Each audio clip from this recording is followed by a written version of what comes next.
Okay, so ang pangatlong figure natin na parallelogram ay ang square. So, square naman tayo. So, is square always a parallelogram? The answer is yes, it is always a parallelogram. Is square always a rectangle? Yes, it is always a rectangle since square has four right angles. By definition of a rectangle, so square is also a rectangle. Is square always a rhombus? Yes, it is always. So by definition of rhombus, so rhombus has four congruent sides. Square also has four congruent sides. So therefore, square is always a rhombus, always a rectangle, always a parallelogram. So therefore also, our square possesses the properties of parallelogram, rectangle, and rhombus.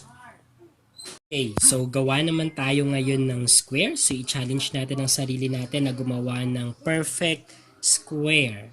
Okay, so dito ay 8 centimeters lang din ang gagawin natin kasi baka hindi kumasya sa paper natin. Okay, ayan. So ito yung end point ng side natin. So this is 8 centimeters. Okay? So, by definition, ang ating square ay parallelogram with four right angles and congruent sides. So, pinagsama yung definition ng rhombus at ng rectangle natin. So, 8 centimeters na yan. Pagkatapos, dapat ay 90 degrees ang mga angle niya. Okay. So, eto 90. Okay, so dapat dadaan dyan. So, eto din.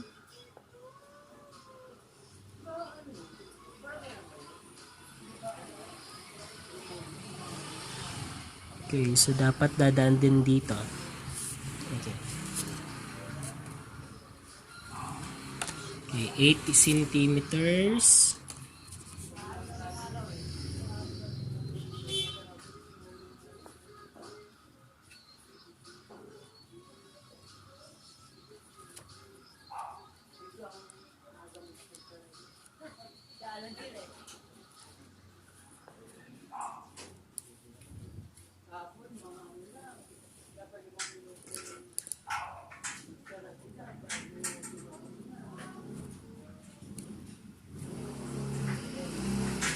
So 8 centimeters and then this is 90 degrees. Okay, so ito din.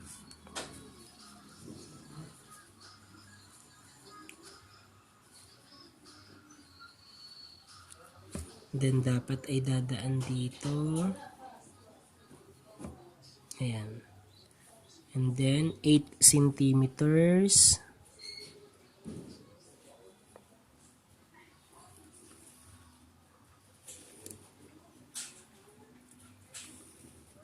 So, ito ay 90 degrees.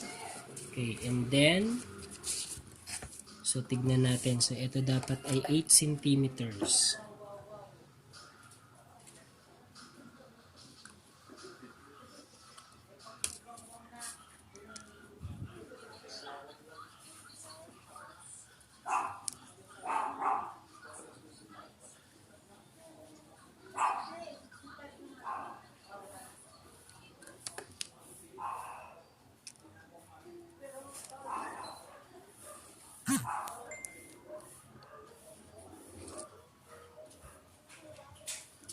Okay, so yan. So, 8 centimeters. Okay, eto 90 degrees. Eto 90 degrees. Ayan, meron na tayong perfect square. Ayan. So, by definition, so square has four congruent sides. So, 8 centimeters, 8 centimeters, 8 centimeters, 8 centimeters, and 4 right angles. So, 90 degrees, 90 degrees, 90 degrees, 90 degrees. So, perfect ang nagawa natin. So, pangalanan natin. So, we have square A, B, C, D. So, square is also a parallelogram. Always a parallelogram. Always a rectangle. Always a rhombus. So, here, so all sides are congruent. Check na tayo dyan. All angles are right. Check na tayo dyan. So, each diagonal separate the square into two congruent triangles. So, ibig sabihin, so gawa tayo ng diagonal. Okay, so this is the first diagonal and then this is diagonal DB. Okay, so dito sa diagonal na to, nahati ang ating square sa dalawang congruent triangle. Etong triangle na to at etong triangle na to. So, bakit nga ba siya congruent? So, tignan natin. So, sukatin natin etong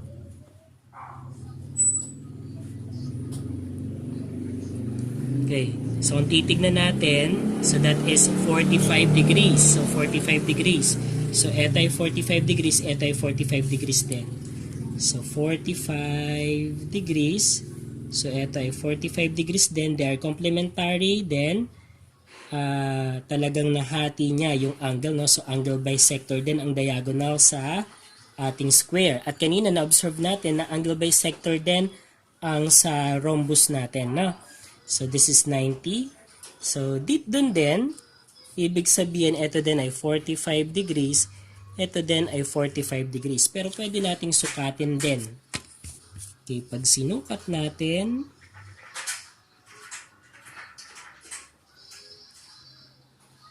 okay, so we have 10, 20, 30, 40. So, 45 naman. Tama naman, 45. Okay. So by side, side, side, by angle, angle, angle, by side, angle, side. So, the two triangles are congruent. Ano po? Kasi 45 corresponds to 45, 90 corresponds to 90, 45 corresponds to 45, and then yung sides naman ay 8 centimeters, corresponds to this, corresponds to this. So, they are congruent. Okay, another one, another diagonal. So, eto, gawa tayo ng isa pang diagonal.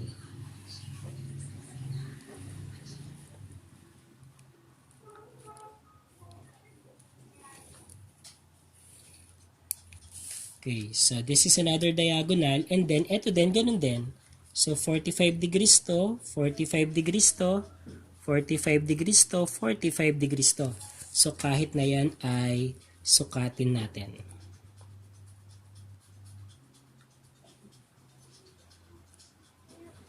Ayan.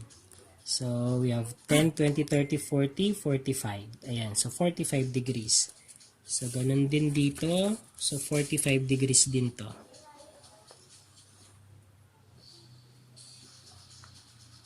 Ayan, so 10, 20, 30, 40, 45 degrees din. Okay, then, ano pa? So, opposite angles are congruent and supplementary. So, this angle A and angle C, opposite angle yan, so they are congruent, 90 and then 90, and supplementary kasi 90 plus 90 is equal to 180. Diba? So, ganun din dito. So, angle B and angle D, opposite angle yan. So, 90, 90, they are congruent. Supplementary sila kasi 90 plus 90 is equal to 180 degrees. Okay, next property. Consecutive angles are supplementary and congruent din. So, consecutive. So, angle A and angle B consecutive siya. So, 90, 90 congruent. Pag inad, 180, so supplementary. So, angle B and angle C. So, 90 plus 90, 180. So, they are supplementary. And then 90 and 90, they are congruent. Angle C and angle D. So, 90 and 90, congruent. Pag inad, 180, supplementary. Angle D and angle A, pag inad ay 180 degrees. So, it is supplementary. And then, 90 and 90, so they are congruent. Ayan. So, consecutive angles are supplementary and congruent. Opposite angles are supplementary and congruent sa square natin. Okay, next. Diagonals bisect each other. So, bisect each other, ibig sabihin, hinati. So, etong diagonal AC na to, hinati niya yung diagonal DB into two equal parts. So, eto saka eto ay congruent yan. Then, si diagonal DB rin, ay hinati niya rin si diagonal AC, kaya eto ay congruent din. So, eto saka eto congruent, eto saka eto naman ay congruent. Then, are perpendicular. So, perpendicular siya kasi ito ay rhombus din. So, it possesses the property of a rhombus. So, ito ay 90 degrees. So, mamaya susukatin natin. So, 90 degrees yan. And then, congruent. So, etong AC naman ay congruent kay DB kasi it possesses the property of a rectangle naman. So, in a rectangle, so diagonals are congruent. But in a rhombus, it is not always. So, magiging equal lamang ang sa rhombus kapag yung rhombus na yun ay isang square. Pero kung hindi naman siya square, hindi equal ang kanyang diagonals. Okay, so ngayon ay tignan natin. So, 90 degrees. Okay, perpendicular. Okay, so yan, nakikita naman natin. So, perpendicular. So, 90 degrees. So, ganun din dito. So, 90 degrees yan. So, yung apat na yan. And then, ang haba. So, gaano ba kahaba itong diagonals natin? Okay, 110, 11, 12, 13. So, parang 113, no? Okay, 113. So, ito dapat ay 113 din. Okay, so sakto naman, 113. So, congruent. They are congruent. And then, bisect each other. So, kung 113 ito, so kalahati ay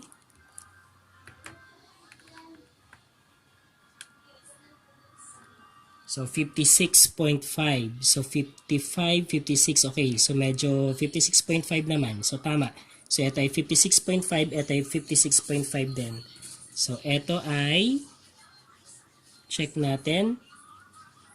Okay, ganun din. So 56.5, 56.5. Ayan. So nakita natin ang sa ating square at take note na pinagsama lang dyan si properties ni rectangle at ni rhombus. So ngayon naman ay sasagutan na natin etong activity to with regards to a square. Okay, if the figure is a square, so kung ito daw ay isang square, so kung titignan natin, hindi talaga siya square na, pero we need to set in our mind that that is a square. So what is the measure length of the following? Angle E and G. So E and G. So etong angle na to, kung ito ay isang square, from the property or theorem that diagonals of a square are perpendicular, so ibig sabihin this is 90 degrees, so 90 degrees, 90 degrees, 90 degrees, so therefore our angle E and G has a measure of 90 degrees. Okay, next, what is the measure of diagonal AE? So ang diagonal AE natin ay ito. Okay, if segment NG, so kung ang segment NG daw ay 25, kung ito daw ay 25 centimeters. So kung 25 centimeters to, ito ay 25 centimeters to. At since ito ay isang square, ibig sabihin, ang diagonals nila ay congruent. So kung ito ay 25 plus 25, 50 ito, so ito ay 50 rin dapat. Kasi square iyon. So, ito ay 50 centimeters. So, diagonal AE has a measure of or has a length of 50 centimeters. So, yan. So, panuuring mabuti para masagutan natin ng tama ang ating